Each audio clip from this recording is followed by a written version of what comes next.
আসসালামু আলাইকুম। গণজাগরণ কণ্ঠ টিভির পক্ষ থেকে সবাইকে স্বাগতম। আপনাদের সাথে আছি আমি মোহাম্মদ শুভ।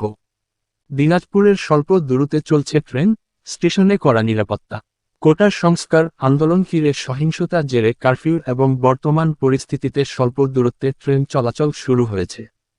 তবে আন্তনগর কোনো ট্রেন চালু হয়নি। দিনাজপুরে বৃহস্পতিবার 1 আগস্ট থেকে কারফিউ শিথিল থাকা অবস্থায় স্বল্প দূরত্বের ট্রেন কাঞ্চন কমিউটার ও বুড়িমারি কমিউটার চলাচল শুরু হয়েছে।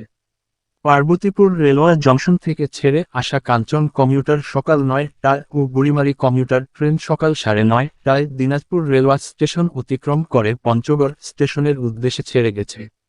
14 দিন বন্ধ থাকার পর স্বল্প দূরত্বের ট্রেনগুলো চালু হলেও যাত্রীর কোনো চাপ ছিল না। অপেক্ষাকৃতভাবে যাত্রীর সংখ্যা ছিল সীমিত। স্টেশনগুলো ছিল ফাঁকা। যাত্রীরা জানান, অনেকেই জানেন না কখন ট্রেন চলাচল শুরু হবে। এদিকে নিরাপত্তা বিষয়টি বিবেচনায় নিয়ে স্টেশনে নেওয়া হয়েছে কড়া নিরাপত্তা। টিকিট ছাড়া কাউকে প্ল্যাটফর্মে ঢুকতে দিচ্ছে না রেলওয়ে পুলিশ ও গার্ড। দিনাজপুর রেল স্টেশনের সুপার এবিএম জিয়াউর রহমান জানান, ট্রেনগুলো বন্ধ থাকার পর আজ প্রথম দিন পার্বতীপুর থেকে ছেড়ে আসছে। যাত্রীর সংখ্যা অপেক্ষাকৃত কম, তবে ট্রেন চালু হয়েছে খবরটি সবাই জেনে যাওয়ার পর যাত্রীর চাপ বাড়বে।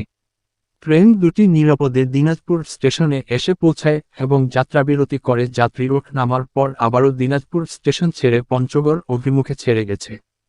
পর্যাপ্ত নিরাপত্তা ব্যবস্থা রয়েছে।